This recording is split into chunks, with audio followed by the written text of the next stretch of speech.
사랑의 빚진 마음이라는 제목으로 맥주감사주일 말씀 생각하며 함께 은혜를 나누고자 합니다. 오늘 우리는 맥주감사주일을 보내고 있습니다. 맥주감사주일은 이제 구약에 나오는 3대 절기가 있습니다. 하나는 유월절. 이 유월절은 이스라엘 백성들이 애굽에서 종살이 했을 때 마지막 10번째 재앙에서 유월시켜 주셨다. 그래서 유월절인 거예요. 패스오버입니다. 그러니까 넘어가게 만들어 주신 거죠. 살려주시고 구원시켜 주신 그 하나님의 은혜를 기억하며 지키는 절기가 유월절. 이게 첫 번째 3대 절기 중에 하나이고요. 두 번째가 맥추절입니다. 맥추절은 다른 이름이 있어요. 맥추절은 보리를 추수한다라고 하는 의미도 있지만 초실절이라는 이름이 있습니다. 첫 번째 열매를 거두게 되었을 때 하나님께 이 모든 것이 하나님의 은혜입니다라고 하는 고백을 드리면서 올려드리는 게 이 맥추절, 초실절 같은 절기입니다. 또 다른 말로는 77절이라고도 불립니다. 6월절 지나고 난 다음에 49개, 77에 49죠. 49일이 지나고 나서 드려지는 이게 77절인데 이 77절은 모세가 하나님으로부터 10계명을 받은 것을 기념하는, 그래서 그런 의미도 담고 있어요. 다 같은 절기입니다. 이게 맥추절이고요. 마지막 세 번째는 초막절이 있는데 이 초막절은 추수감사 의미를 담고 있다 생각을 하시면 될 것 같습니다. 오늘 우리는 그래서 그 중간에 있는 맥추감사절을 보내고 있는데 맥추절의 의미를 좀 잘 새기시려면 초실절의 의미를 좀 마음 가운데 품으시면 될 것 같아요. 첫 번째 열매 하나님 앞에 올려드리는 절기입니다. 그런데 우리는 사회가 이제는 농경사회에서 이제 도시문화로 좀 많이 바뀌었잖아요. 사회 환경이 많이 바뀌다 보니까 농사가 우리 사회의 주된 그것이 아니고 우리가 보리를 수확하거나 밀을 수확하는 일들은 이제 아주 지극히 제한적인 분들만 그렇게 하고 계시잖아요. 그래서 사회 환경이 많이 바뀌면서 우리는 맥추절의 의미를 이렇게 담습니다. 상반기 동안 지켜주신 하나님의 은혜를 감사하고 그 이후에 이 맥추감사 주일에 중간 점검한 이후에 나머지 반년을 돌아보면서 생각하면서 어떻게 살아갈지를 점검하는 시간, 이게 맥추감사 주일을 보내는 현대 우리 한국 사회의 교회의 믿음의 고백입니다. 저는 오늘 이 맥추감사 주일의 예배가 여러분 2024년의 터닝 포인트가 되실 수 있기를 바랍니다. 잘 점검하셔서 나머지 반년을 살아가셔야 되는데 오늘 하셔야 될 신앙 점검 중에 제일 중요한 게 무엇인가 하면 감사입니다. 왜 감사가 중요한가? 여러분, 저는 여러분들 2024년 하반기를 감사로 채우실 수 있기를 바라는데 왜 이 감사가 중요하냐면 신앙의 절정이 감사이기 때문에 그래요. 그러니까 여러분의 삶 가운데 감사가 있으면 참 좋은 믿음이 될 수 있어요. 왜냐하면 이 감사가 풍성하면요 다 좋아요. 그러니까 여러분 어떤 사람의 믿음을 좀 체크해야 될 때 보시면 이 사람이 믿음이 좋은지 그렇지 않은지, 이분이 믿음이 건강한지 그렇지 않은지 돌아보려면 체크해야 될 포인트들이 있겠죠. 뭐 기도를 생각하거나 예배 생활 생각하거나 말씀을 묵상하거나 말씀을 순종하며 살아갈 수 있다. 이 모든 종합적으로 체크해 볼 것들이 많이 있겠지만 한 가지만 선택하라 그러면 무조건 감사입니다.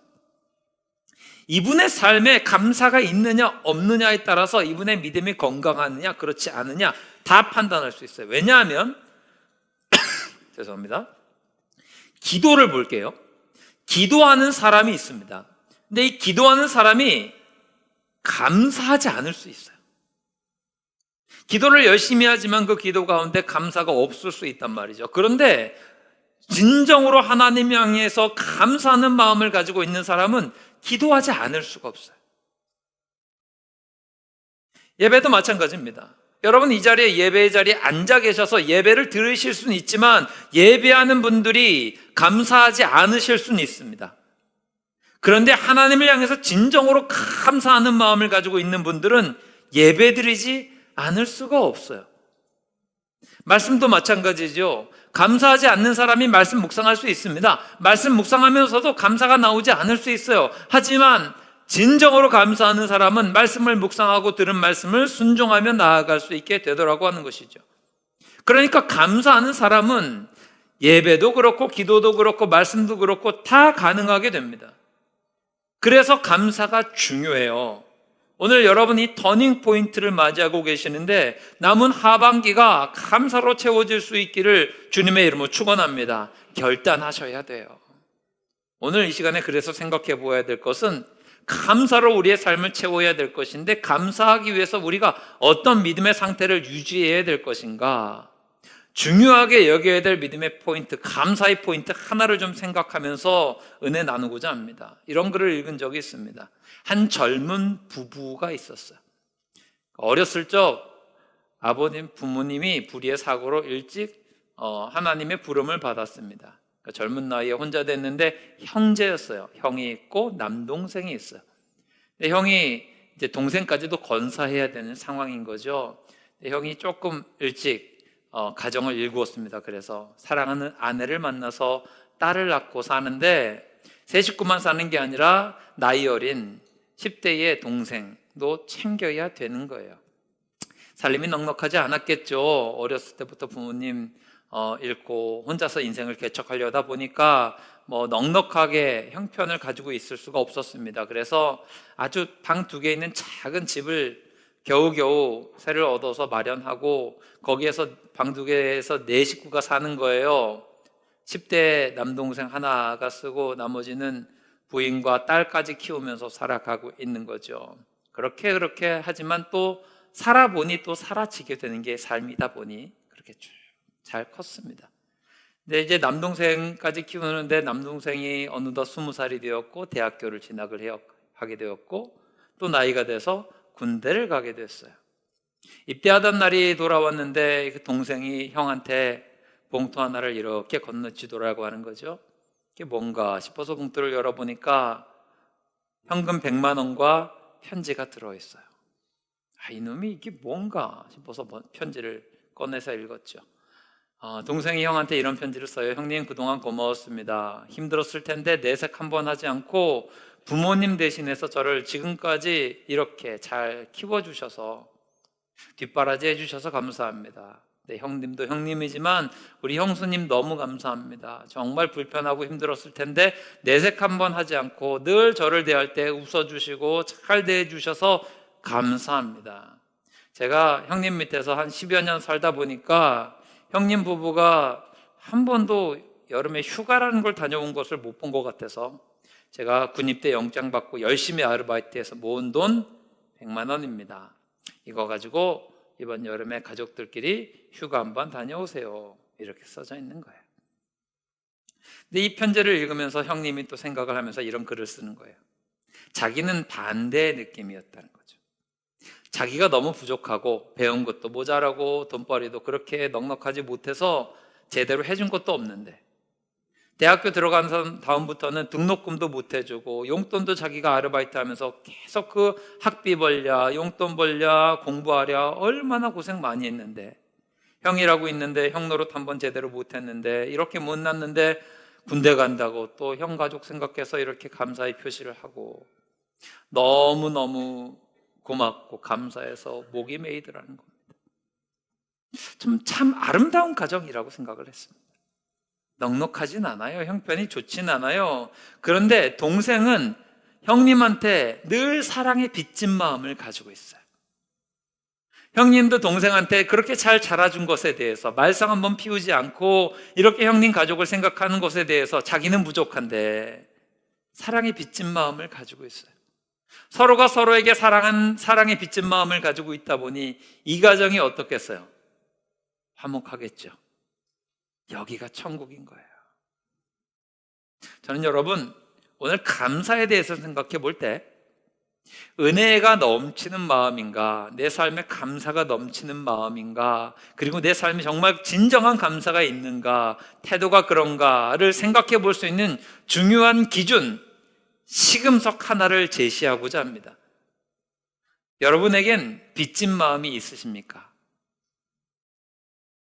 우리는 삶의 어떤 상황에서 100%인데요, 어떤 상황을 맞이하건 어떤 상황에 처했건 어느 곳에 있건 둘 중에 하나의 반응을 보여주게 되어 있습니다. 채무자인가, 돈을 빌려주듯이 빌려준 사람인가, 채권자인가, 빚진 마음을 가지고, 빚진 태도를 가지고 있는가. 잘 보시면요, 감사가 사라진 분들의 특징이 있습니다. 어떤 분들이 감사가 사라져 있을까요? 내가 항상 빚을 주었다 생각하시는 분들은 감사가 사라져요. 내가 빚을 주었다 생각하니까 항상 손해보는 느낌이 들어요. 내가 빚을 주었다 생각하니까 내가 받을 걸 못 받으니까 좀 이게 불편하고 힘든 거예요. 그러다 보니 사라졌습니다. 뭐가요? 감사가요. 감사가 넘치는 분들은 반대겠죠. 늘 내가 빚진 마음이 있어요. 사랑에 빚진 마음이 있어요. 은혜에 빚진 마음이 있어요. 그러다 보니 모든 것, 작은 것 하나까지도 감사하다고요. 마태복음 20장을 보게 되면 포도원 품꾼의 비유를 예수님께서 일러주십니다. 그 비유를 보게 되면 아침 9시에 나온 일꾼이 있고, 그 다음에 3시간 뒤에 12시, 그리고 3시, 5시, 이렇게 포도원의 주인이 나가서 일꾼들을 불러서 일을 시켜요. 하루 일당이 1데나리온인데 어떤 일꾼은 하루 종일 일했고 어떤 일꾼은 1시간 정도 일을 했어요. 그런데 1시간 일한 종부터 1데나리온 하루의 일당을 받게 되는 거죠. 9시에 왔었던 일꾼도 당연히 1데나리온을 받았어요. 그런데 일찍 왔었던 9시에 온 종들은 불평이 시작돼요. 내가 왜 하루치 일당을 받냐? 저 1시간 일한 사람도 저만큼 받는데 더 줘야지. 이 일찍 온 9시부터 하루 종일 와서 일했던 이 품꾼이 불평하는 이유는 무엇인가 하면 빚진 마음이 없는 거예요. 더 많이 일하고 똑같이 일당을 받으니 이거 불공평한 거 아니냐. 나도 똑같이 일하면 1시간 일하고 그거 줬으면 저 사람보다 내가 한 대여섯 배 이상은 더 일했는데 그만큼 더 줘야 되지 않을까, 이런 생각을 가지고 있는 거죠. 그런데 여러분 생각해 보면요, 부당한 게 없습니다. 처음에 그 일꾼 불러올 때 하루 약속한 일당이 얼마인가 하면 1데나리온이에요. 약속한 거 지켰어요? 안 지켰어요? 지켰죠. 감사한 일인 거예요. 오늘 하루 일 못하면 품꾼이잖아요. 하루 품삯으로 하루를 살아가는 사람들이에요. 그러면 오늘 일을 못하면 공치는 거죠. 그러면 오늘 하루 우리 가족에 먹을 것들 구하기가 쉽지 않아요. 일감 줘서 고마운 건데 그 고마운 건 잊어버리고 뭘 더 받아야 될 것 같은 채권자 의식을 갖게 되면서부터 오히려 감사가 무엇으로 되었을까요? 불평이 되었습니다. 감사를 잃어버린 분들의 특징이 있습니다. 다 똑같아요. 아침 9시에 왔었던 품꾼의 마음이에요. 괜히 억울한 거예요. 괜히 불평이 일어나고 불공평하다고 생각하는 겁니다. 오후 5시에 포도원 주인의 부름을 받았던 품꾼의 마음은 어떨까요? 무조건이죠. 빚진 마음밖에 없어요. 야, 나 오늘 하루 종일 공쳐가지고 집에 갈 때 참 손 부끄러웠는데 1시간 일하고 하루 일당을 쳐줬어. 감사한 마음 넘쳐나겠죠. 여러분, 우리는 착각을 합니다. 우리는 주로 9시에 온 사람이라고, 아침 9시에 온 사람이라고 생각하는데 제가 확신하기는 여러분 다예요. 여러분은요 다 마찬가지인데 5시에 부름받은 품꾼이에요. 여러분 인정하시기를 바랍니다. 우리는 막판에 합류한 사람들이에요. 이 마음을 가지셔야 돼요. 그러면 우리의 삶 가운데 뭐가 넘쳐나요? 언제나 감사가 있게 되어 있어요. 언제나 은혜를 기억하면서 감사하는 삶으로 나아가게 되어 있다니까요. 그런데 우리가 반대로 가면요, 삶 가운데 감사 찾을래야 찾을 수 없습니다. 여러분, 예수님 오래 믿으면 점점 사라지는 게 뭔가 하면 이게 은혜가 깊어져야 되잖아요. 믿음이 깊어져야 되는데 뭐가 사라지냐면 빚진 자 의식이 사라져버려요. 은혜에 빚진 마음이 처음에 예수님 믿을 때 있었거든요. 사랑에 빚진 마음 예수님 믿을 때 있었거든요. 그런데 이건 다 사라지고 뭐만 남아요? 공로만 남아요. 공로만. 이러다 보니 신앙생활 메말라지는 거예요. 내가 한 게 뭔데? 내가 이것도 했는데 저것도 했는데 공로만 남다 보니까 빚진 마음 다 사라져버려요. 빚진 마음 다 사라지고 사랑에 빚지고 은혜에 빚진 마음이 사라지다 보니까 공로만 남는데 이것이 인정받지 못하면 어떻게 돼요? 불평이 나오는 거예요. 부모 자식과의 관계도 마찬가지죠. 효자라고 하면 어떤 마음의 태도를 가진 사람이 효자일까요? 빚진 자 의식 갖는 게 효자예요. 우리 부모님께 참, 어머님께, 아버지께 내가 사랑의 빚, 은혜의 빚을 참 많이 받았다. 그러면 그 마음만 가지고 있어도 효도를 뭐 해라 마라가 아니라 그냥 그 삶 가운데 그냥 효도가 나오게 되어 있어요. 자녀들 주로 뭘 해줬다고 부모님한테 요구해요? 그죠? 그냥 지가 자녀로 태어났던 그 신분이 있으니까 뭘 해달라, 뭐 요구도 할 수 있고 이런 건데. 근데 정말 망나니 같은 자녀들 있죠.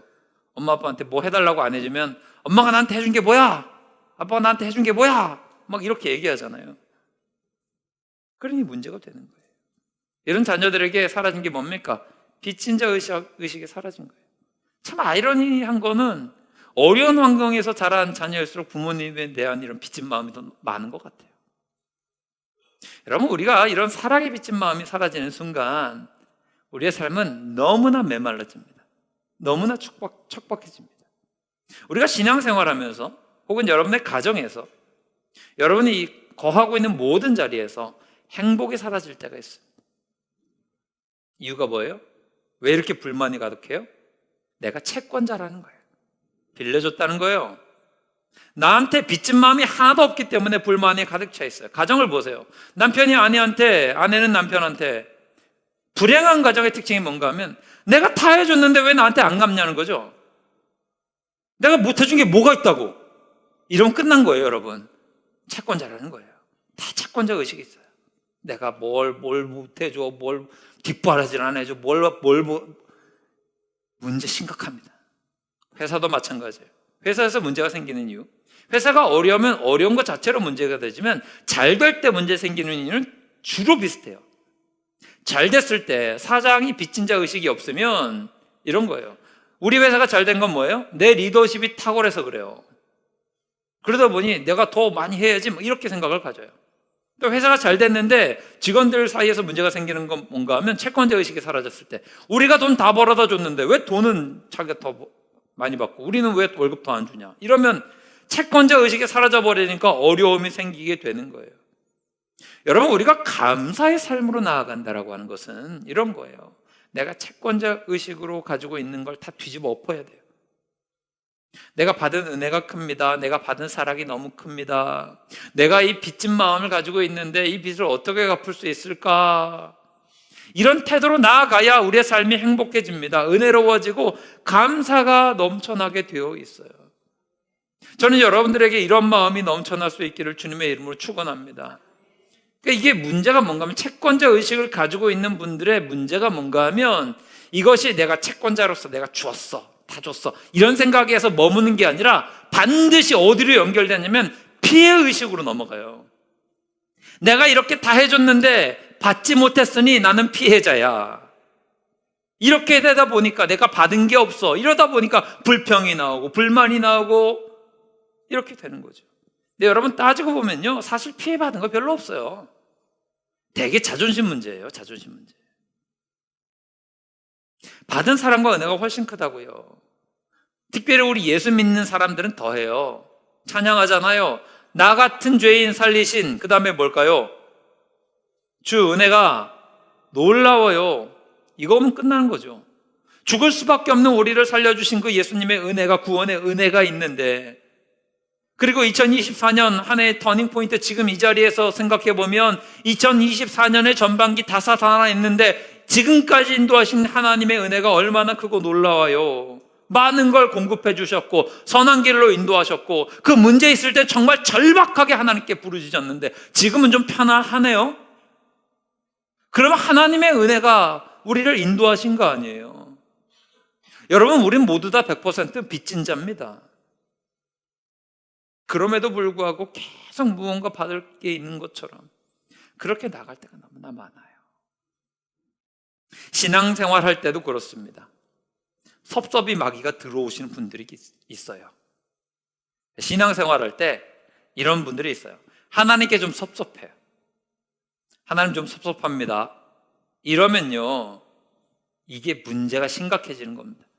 마귀가 이런 마음 가지고 장난을 치는 건데 섭섭할 때는 어떤 마음인가 하면, 섭섭해요는 무슨 말인가 하면, 하나님 내가 이렇게 충성을 다했는데, 내가 이렇게 믿음 생활 열심히 했는데, 내가 주님 앞에 이렇게 시간을 들였고 정성을 들였고 물질을 들였는데 왜 안 알아줍니까? 왜 안 갚아주십니까? 이거거든요. 이런 걸 뭐라고 이야기하냐면 기복신앙이라고 해요. 내가 한 게 있잖아요. 내가 한 게 있는데 인풋이 있잖아요. 근데 하나님 왜 아웃풋을 안 내놓으십니까? 이런 거예요. 기복신앙이 뭐예요? 복만 구하는 신앙이 기복신앙이에요. 이게 왜 나쁘죠? 기복신앙은 정말 나쁜 신앙입니다. 왜 나쁩니까? 하나님조차도 채무자로 만들어버려요. 하나님조차도 빚쟁이 만들어버리는 거예요. 날 것 그대로 표현을 하자면 하나님 빨리 빚 갚아요 라고 하는 겁니다. 하나님께 매달리는데, 하나님 내가 평생을 이렇게 예수님 믿고 시간을 들였고 정성을 들였고 예수님 믿고 충성했는데 하나님 나한테 해줄 거 있잖아요. 갚으세요 라고 하는 거죠. 하나님조차도 채무자로 만들어버려요. 이것만큼 악한 태도가 어디에 있습니까? 나쁜 신앙인 거죠. 이걸 몰라요. 나는 열심히 했고 나는 충성을 다했고 이런 것만 생각하는 거죠. 여러분, 우리가 하나님 기뻐하시는 믿음으로 가려면요, 빚진 자 의식을 반드시 가지고 있으셔야 돼요. 우린 채권자 아니에요. 빚진 사람들이에요. 채무자예요. 여러분들에게 이런 마음이 있기를 주님의 이름으로 부탁을 드립니다. 그러면 감사가 넘쳐나요. 자, 그러면 여러분 점검합시다. 나는 정말 그런 마음을 가지고 있나? 그렇지 않은 마음을 가지고 있나? 내 상태를 좀 점검을 해야 되잖아요. 중요한 기준 하나를 말씀을 드릴게요. 내가 빚진 자 마음을 가지고 있는지 그렇지 않은지를 점검할 수 있는 가장 좋은 기준은 분노입니다. 신앙생활할 때도, 가정에서도, 일터에서도 보세요. 자꾸 분노하고 화를 내고 계십니까?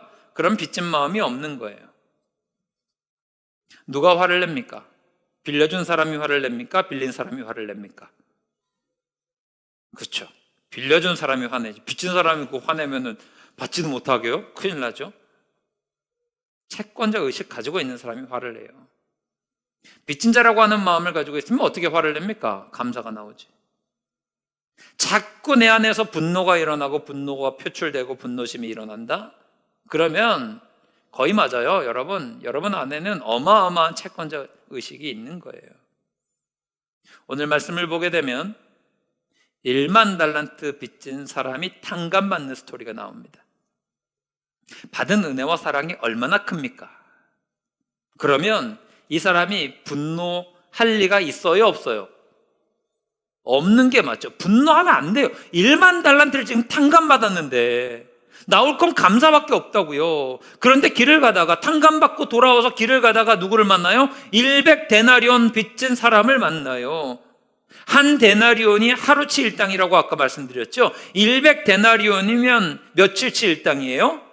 100일치 일당이에요. 하루 일당 간단하게 계산하기 쉽게 10만 원 치면 지금 100데나리온 빚진 사람은 이 사람에게 얼마 빚진 거예요? 1000만 원 빚진 거예요. 작진 않겠죠, 따지고 보면. 그런데 자기는 얼마 탕감받았어요? 지금 1만 달란트를 탕감받았어요. 1만 달란트의 가치가 여러분 얼마나 되시는지 아십니까? 한 달란트는 6,000데나리온이에요. 한 달란트는 6,001분의 품삯이에요. 16년 동안 열심히 일해야 만들 수 있는 거예요. 하루 10만 원씩 계산하면요, 한 달란트는 6억입니다. 만 달란트는 얼마죠? 6조입니다. 6조. 지금 내가 6조에 상상할 수도 없는 빚을 탕감받고 돌아오고 있는데 1000만 원 빚진 사람을 만났어요. 그 다음에 뭐 하죠? 분노해요. 너는 왜 내 빚을 안 갚니? 분노하고 감옥에 넣는다 그러고 씩씩거려요. 세상에 정의가 죽었느니 뭐니 하면서 말이죠. 지금 이 사람에게 없는 게 뭐예요? 사랑에 빚진 마음이 없는 거예요. 지금 우리가 똑같이 살고 있는 건 아닌지 점검해 보셨으면 좋겠습니다. 여러분, 우리가 화를 내기보다는 감사가 넘쳐나야 돼요. 왜냐하면 우리는 주님으로부터 어마어마한 은혜를 받은 사람들이잖아요. 믿으십니까? 그러면 감사 채우셔야죠. 오늘부터 여러분, 우리가 1호상 감사운동을 펼치잖아요. 이거 추수감사 전까지 할 텐데 어떻게 감사를 채울 수 있을까요? 생각해보니 목사님 감사할 일이 없어요. 빚진 마음이 없으셔서 그래요. 사랑에 빚진 마음 가지고 있으셔야지, 그 시선으로 보셔야 주님께 최고의 감사를 드릴 수 있어요. 그러니까 여러분 안에 주님으로부터 받은 은혜가 큼을 기억하시고 사랑에 빚진 마음으로 여러분의 삶을 감사로 채워 나가실 수 있기를 주님의 이름으로 축원합니다. 이것은 신앙생활할 때도 동일하고, 가정에서도 동일하고, 일터에서도 동일하고, 여러분 이웃들과의 관계 속에서도 동일하게 적용하실 수 있어요. 언제 어디서나 감사할 수 있는 즐거운 가족들 되시기를 주님의 이름으로 축원합니다. 또 하나, 이렇게 감사하는 삶을 살아가기 위해서 점검해야 될 하나의 포인트가 있어요. 기억하십시오. 처음에 감사한 마음을 잊어버리지 마십시오. 어려웠을 때 깨달았게 되었던, 누렸던 감사를 잊어버리지 마십시오. 아까 전에 마태복음 20장에 포도원 품꾼들 얘기를 했잖아요. 9시, 12시, 3시, 5시에 왔어요. 5시에 온 사람은 감사가 넘쳤겠죠. 1시간밖에 일 안 했는데 하루 일당 받았으니까. 그런데 9시, 12시, 3시에 온 사람들을, 이 사람들은 감사가 없어도 됩니까? 있어요. 마태복음 20장을 보게 되면 9시에 온 사람 빼고 12시, 3시에 온 사람들은 뭐라고 표현하냐면 놀고 서 있는 사람이다 라고 표현을 하고 있어요. 놀고 서 있었어요. 일감이 없는 거예요. 써주는 사람이 아무도 없는 거죠. 지금 이 사람들에게 내가 몇 시간 일했으니 얼마 더 줘라, 이거보다 중요한 게 뭔가 하면 놀고 서 있었던 사람들을 불러와서 일을 시켜준 게 감사한 거예요. 이 사람들의 처음 마음은 어땠을까요? 불려갔을 때, 9시에 불려갔던 사람이라도 불려갈 때 마음은 어땠을까요? 감사하겠죠. 아유, 감사하네, 오늘도 일할 수 있게 되었네, 오늘 공치면 어떡하나 마음 졸이고 있었는데 일하게 되니 감사한 거죠. 근데 이거 싹 다 잊어버리고 비교하는 거예요. 내가 저 사람보다 일 더 많이 했는데, 저 사람 1시간밖에 일 안 했는데 하루 일당 받는데, 내가 그보다 얼마나 더 많이 일했는데 날 더 해줘야지, 왜 난 대우 안 해줘? 처음 감사를 잊어버리니까 삶에서 감사할 수 있는 모든 감사가 다 사라져버려요. 마귀가 우리의 감사를 사라지게 만들 때 쓰는 전형적인 방법이 이겁니다. 우리의 감사를 사라지게 만드는 방법이 뭔가 하면 비교예요. 처음 감사를 다 잊어버리게 만들어요. 처음엔 너무나 감사했는데 저 녀석을 보니까 이게 감사할 일이 아닌 것 같아. 처음엔 너무나 기쁘고 감사했고, 감사합니다 그랬는데 저 친구를 보니까 이게 감사할 일인지 아닌지를 헷갈린 거예요. 문제가 되는 거죠. 이런 예를 들어볼게요. 어떤 기업가가 있어요. 자기가 이렇게 기업에 자수성가할 때까지 공부하는 게 참 어려워서 어렵게 공부하는 사람들, 고학생들을 좀 도와주고 싶은 마음이 있어요. 한 대학생이 등록금을 학자금을 내야 되는데 돈이 없다 그래요. 한 200만 원 모자란데요. 그래서 200만 원 내가 돕겠다고 200만 원을 채워줬어요. 감사해요, 안 감사해요? 감사한 일이죠. 근데 또 다른 학생이 있어요. 이 학생은 진짜 사정이 어려워서 500만 원 학비를 아무것도 준비를 못하고 낼 수가 없어요. 그 이야기를 듣고 딱 해서 500만 원을 다 대주기로 했어요. 똑같은 날에 이제 장학금 수여식이 있겠죠.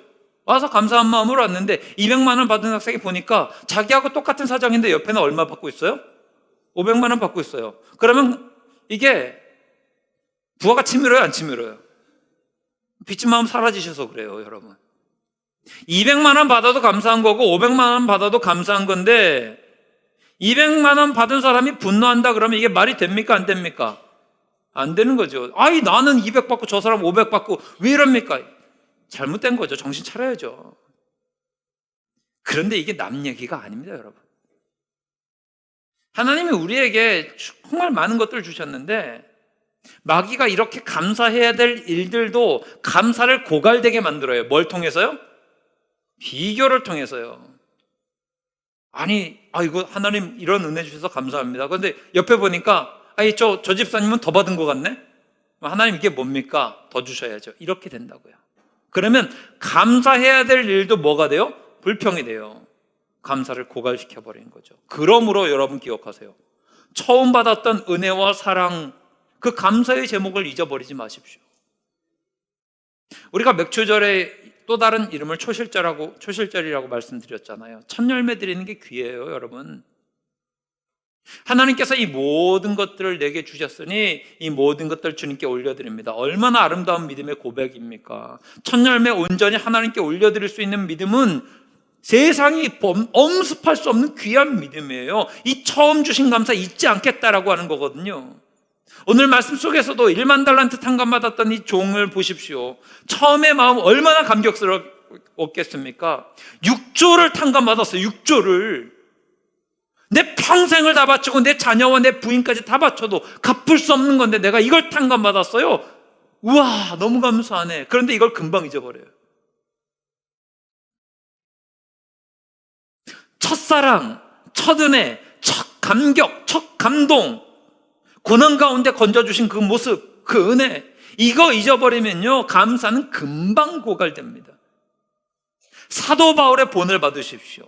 사도 바울은요, 그래요. 사도 바울이 구원받고 사명을 위해서 다른 박질할 수 있었던 가장 중요한 전환점이었던 사건은 다메섹 도상에서 예수님 만난 사건입니다. 그것 때문에 구원받았고 그것 때문에 사명의 길로 나아갈 수 있었잖아요. 바울은 이거 잊지 않아요. 사도행전에서 3번을 이야기합니다. 서신서에서도 3번을 이야기합니다. 총 6번 동안 계속해서 그 자리로 돌아갑니다. 나는 다메섹 도상에서 죄인이었는데, 죽을 수밖에 없는데, 박해자였는데 예수님 만나서 내 삶이 이렇게 되었다라고 강조하고 있습니다. 이유가 뭐예요? 여기로 돌아가야지 내가 은혜의 빚진 자임을 깨닫게 되는 거거든요. 그래야지 감사하고 그래야지 충성할 수 있어요. 저는 2003년도 4월달 3번째 주에 우리 교회 처음 와서 예배 드렸던 그 시간을 잊지를 못합니다. 처음에 교회 열었을 때 그 작은, 빛 하나 들어오지 않은 작은 지하상가 문 열었을 때 그 습기가 눅눅했던 전형적인 지하의 그 곰팡이 섞인 냄새들 저는 잊지 못합니다. 지금도 그 시간 떠올리면 냄새부터 같이 떠올라요. 참 떨렸습니다. 맨 뒷자리에 빛 하나 들어오지 않고 완전히 어두워서 어디에 불 튀는지도 몰라서 그냥 더듬더듬해서 그 맨 뒷자리에 앉아서 기도했을 때, 눈물 섞인 기도 드렸을 때, 하나님, 제가 이 사역을 잘 감당할 수 있을까요? 제가 어떻게 할 수 있을까요? 그런 두렵고 떨리는 마음으로 하나님 도와달라고 하는 기도를 했습니다. 그리고 그런 다짐도 했죠. 하나님, 제가 말씀 증거할 수 있는 성도 한 명이라도 있으면, 설교할 수 있으면, 예배 인도할 수 있으면 죽을 때까지 충성을 다하면서 섬기겠습니다. 이게 처음의 마음이었습니다. 그리고 저는 종종 그때를 떠올리면서 돌아갑니다. 제가 그 냄새를 잊지 않는 것은 항상 제 마음 가운데 이렇게 되새기고 있기 때문에 그렇습니다. 그리고 그때로 돌아가면 주어진 모든 것이 감사합니다. 감사하지 않을 일이 없습니다. 여러분들과 함께 예배드릴 수 있는 것도, 이렇게 말씀을 전할 수 있는 것도, 주를 향해서 다른 박질하고 섬길 수 있는 것도, 교회를 계속해서 세워나갈 수 있는 것도 다 감사입니다. 여러분의 처음의 감사의 자리는 어디입니까? 그 은혜와 사랑을 잊지 않는 사랑의 빚진 자로 주를 섬길 수 있는 우리 즐거운 교회 가족들 되시기를 바랍니다. 말씀을 정리하겠습니다. 여러분, 우리 빚진 자예요. 하나님의 사랑의 빚진 자고, 여러분 가정의 가족의 사랑의 빚진 자고, 교회 성도들, 교우들에게 사랑의 빚진 자입니다. 이 사실을 잊지 않으시면 언제나 우리는 감사하며 살아갈 수 있습니다. 뿐만 아니에요, 여러분에게 맡겨주신 사명도 다 할 수 있습니다.